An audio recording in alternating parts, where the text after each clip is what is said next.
Allez, c'est parti, on commence enfin cette journée, ce petit road trip à Khao Bang. On part pour 3 jours, 2 nuits. Voici notre petit bébé. Bon, au final, on passe sur une automatique. Ça va être beaucoup plus simple qu'à Jiang. Et puis, ça fait moins mal au cul. Bon, on part juste avec du coup un sac à dos comme ça avec nos affaires. Mais parce qu'il y a le drone, il y a plein de conneries, il y a l'appareil photo. Plus un sac à dos qu'Anaïs a derrière son dos. On a aussi un Easy Driver encore pour Alex qui a sa propre moto. On va se suivre comme ça pendant 3 jours et 2 nuits. On va visiter ce pays et là on est actuellement apparemment sur des roches volcaniques, donc ça commence plutôt bien, alors à peine 10 minutes de scooter. La route pour l'instant est beaucoup plus simple et beaucoup plus plate que à Jiang, mais c'est que le début. Allez, let's go, on y va, ensemble. Et...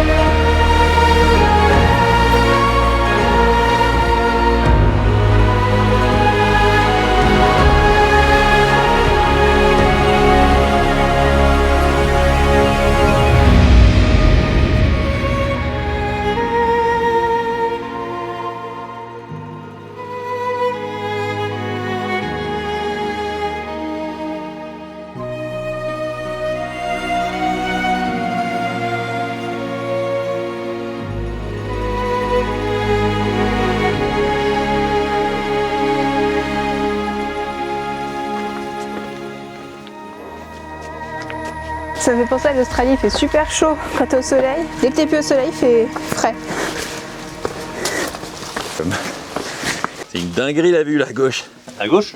Bah enfin en face quoi, l'œil de Dieu là. Ah oui? Bon, je trouve qu'il a un peu des crottes dans l'œil, mais bon, ça après. Là, c'est la crotte dans l'œil. On est arrivé à l'œil de Dieu pendant la saison sèche, donc le lac a disparu, mais ça reste vraiment très grand et très sympa.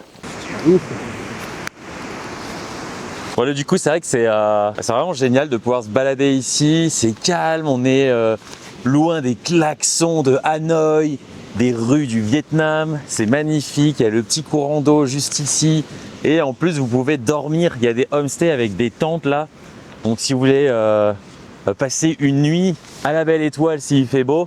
Par contre, le seul truc, c'est que là, on est vraiment à la saison sèche. Donc, il n'y a plus le lac. Et ça, c'est vraiment dommage parce que du coup, je l'avoue, je suis un peu déçu. En fait, tu vois tellement des images magnifiques où tout est vert, il y a un beau lac, il y a des buffles, tu as l'impression qu'il y a une vie de fou ici. Et là, on arrive là et il n'y a rien en fait. C'est sec, il y a de la terre, il y a de la boue, c'est une montagne avec un trou quoi. Non, c'est magnifique, c'est cool de venir là, mais voilà, c'est vrai que je m'attendais un peu à autre chose quoi. Après, ça reste super chouette de venir quand même ici, mais je pense que y a des périodes que je vous conseille de venir qui doivent être bien plus jolies que ça. Bon, ben on va faire un petit feu de camp.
Il y a un big buffle avec ses copines les poulets. Et là on va visiter Phiat, qui est le village de l'encens ici à Khao Bang.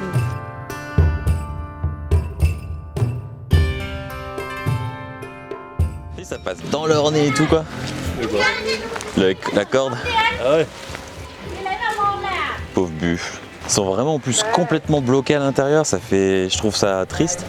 Je sais pas s'il y a une raison ou... Donc là du coup, comme Anaïs vous l'a dit, on est en train de rentrer dans le village de l'Encens. Juste après du coup, l'œil de Dieu. Vous voyez les petits buffles, c'est mignon. En fait c'est une grosse vache. Ils sont en train de manger du bambou. Bambou ou de la canne à sucre? Ah non, de la canne à sucre, pardon. Non. Là ouais, c'est vrai qu'on voit de l'encens en haut, en bas, en haut, en bas.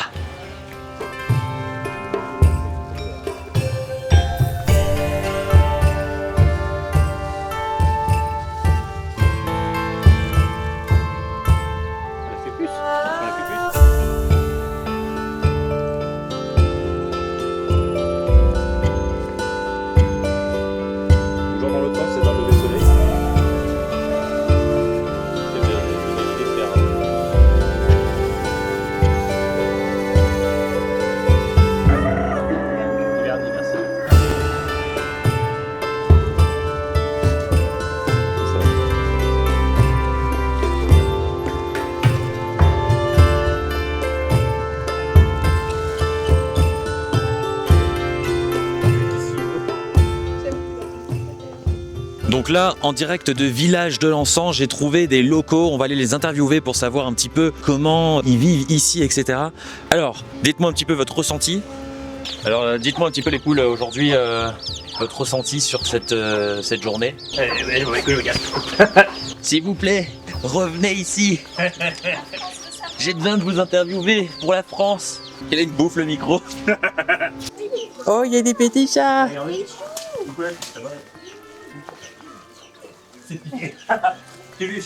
On est le jour 2 de cette loupe de Ca Biang et on se retrouve au nord du Vietnam. On voulait aller voir un viewpoint, sauf que on y va dès le matin et ça grimpe sévère.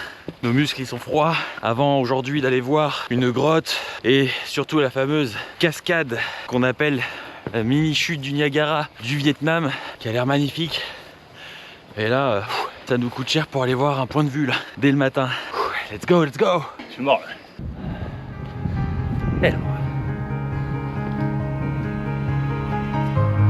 Regardez-moi cette vue de malade. Ça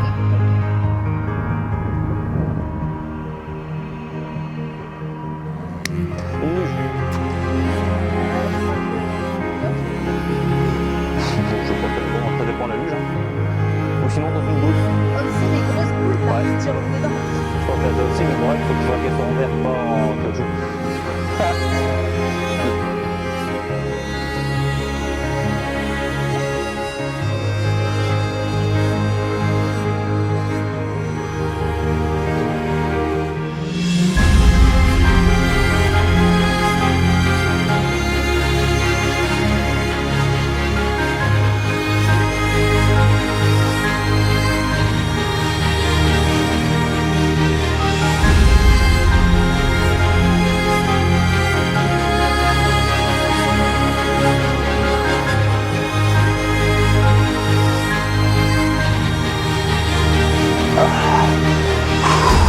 Je m'échauffe la voix, mais par les bras. Abonnez-vous à Contrat de liberté. Il n'y a pas d'écho, c'est nul. J'ai entendu, ça a explosé 15 montagnes. Toutes les montagnes qui décollent. Pouf. On descend là du viewpoint qui est magnifique. Bon, un peu costaud pour la montée, mais franchement ça se fait en 20 minutes. Et en descendant, arrivé au scooter, il y avait plein de gens là-bas. On voulait aller voir parce que notre guide il était toujours pas revenu. Et en y allant, on s'est fait gerter. Il y a des locaux qui nous ont dit non, partez. Et du coup, on a attendu le scooter. Puis notre guide il nous a dit en fait qu'apparemment il y a la police parce qu'il y a un trafic de cocaïne. Vu qu'on est vraiment à la frontière Vietnam-Chine. Et apparemment, il y a un trafic de cocaïne qui était là-bas, juste là. Du coup, on voit un peu au loin la police avec des gens qui sont mis par terre, etc. C'est dingue.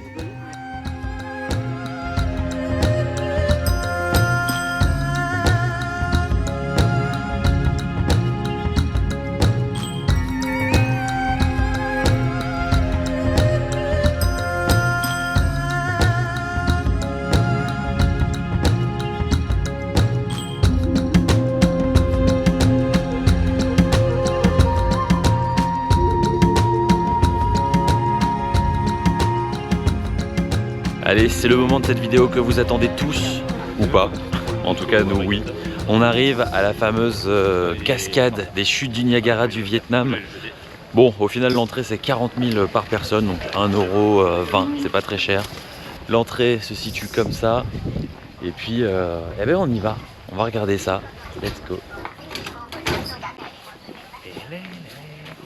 On la voyait en plus, on la voyait la route en plus. Waouh, on est en train d'arriver. Des cascades, il y en a partout. Et ce qui est marrant, le petit truc que je vous ai pas dit, mais que vous vous doutez peut-être, c'est qu'en fait, il y a toute une rivière qui passe au milieu. Et de l'autre côté, en face, c'est la Chine. Et donc, il y a des gens de Chine là, qui sont en train de visiter aussi de l'autre côté. Et nous, au Vietnam, de ce côté-là. Donc, c'est vraiment marrant. Et cette cascade fait office du coup de frontière naturelle entre la Chine et le Vietnam. Bon, malheureusement le drone est interdit, donc je vais vous faire quand même quelques belles images grâce à l'appareil photo et la GoPro. Mais regardez ça, c'est trop beau.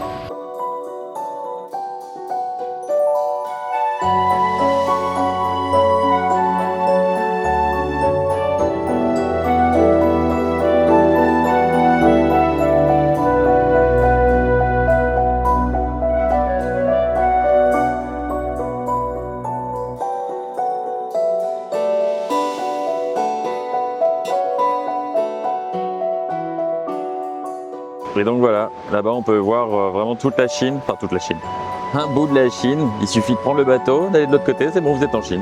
Et on voit qu'il y a vraiment beaucoup plus de monde côté Chine. C'est blindé là-bas.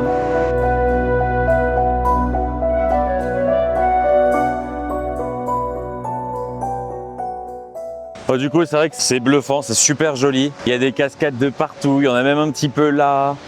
Et c'est marrant de se voir en fait qu'on est vraiment à la frontière entre la Chine et le Vietnam, avec plein de bateaux du coup qui partent. On voit que vraiment côté chinois par contre il y a beaucoup plus de touristes, alors qu'ici côté Vietnam il n'y a personne. En plus on a une plage privée, c'est trop marrant. Mais sinon la cascade, ouais, elle est magnifique. Je comprends pourquoi on l'appelle la mini chute du Niagara du Vietnam quoi, en gros.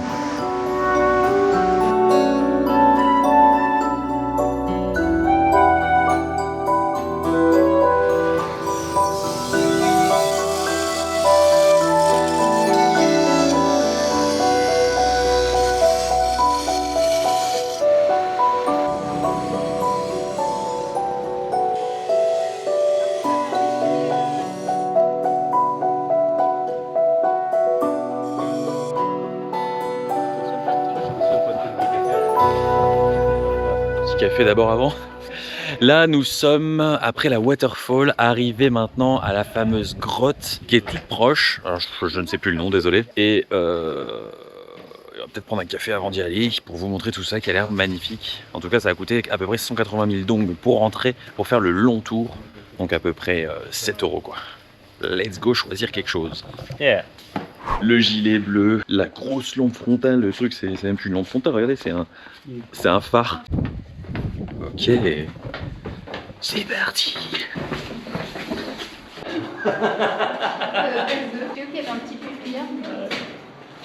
Pour l'instant c'est super grand, c'est stylé. T'avances tranquillou. Il y a la place et de l'écho. Go. Voilà, il y a des lumières partout. Alors dans cette grotte, tout est vraiment surprenant. Déjà, elle est immense, elle est très grande. Deuxième partie intéressante, ils ont mis la wifi à l'intérieur. Et dernière partie intéressante, c'est que Benjamin nous emmène en bateau dans la grotte. On est comme à Venise. Il nous manque la sérénade.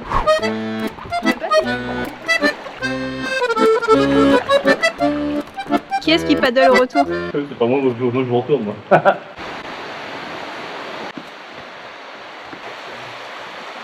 Allez bébé, ramène-nous le bateau. Femme au volant, Galaxy, moi je prends le bridge. C'est vrai, la confiance que vous Sauf s'ils avez veulent en moi. conduire derrière, peut-être. Fais gaffe, t'as le sac hein. J'ai peur, moi. Comment je fais?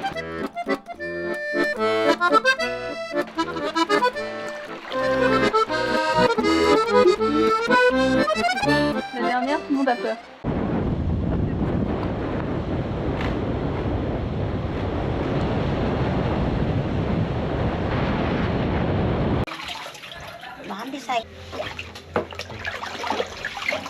Tên bạn là gì? Tên tôi là Kính. Tin. À, Kin. Donc là, c'est le processus de création de papier dans le village papier. Voilà, tout bêtement. Alors a priori, ils prennent ce petit truc là. Je ne sais pas ce que c'est exactement, mais c'est un arbre. Directement taper avec ça. Et ensuite, dans l'eau là, remuer, remuer, remuer. Et puis grâce à ce système là, en fait, créer du papier. Qu'on peut voir là, tout bêtement. C'est simple, efficace. J'attends juste de voir le résultat genre final une fois que c'est séché pour voir ce que ça donne comme papier, mais c'est stylé.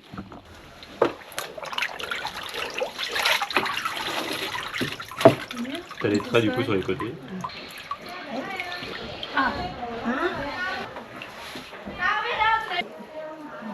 On a ouf.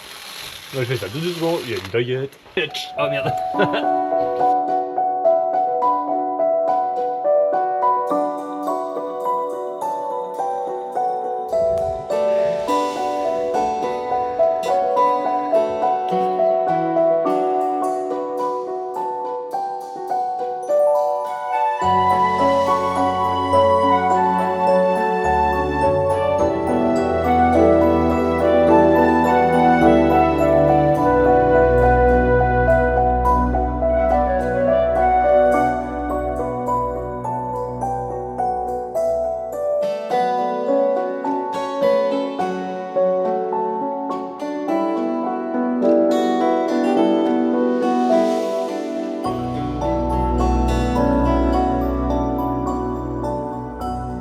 Fasse un petit débrief entre nous. La question de cette vidéo.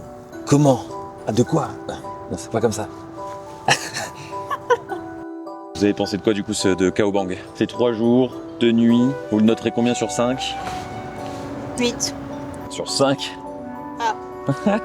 Sur 5. Oh là je dirais. Genre c'était plus. Je dis bien sur 5, 8.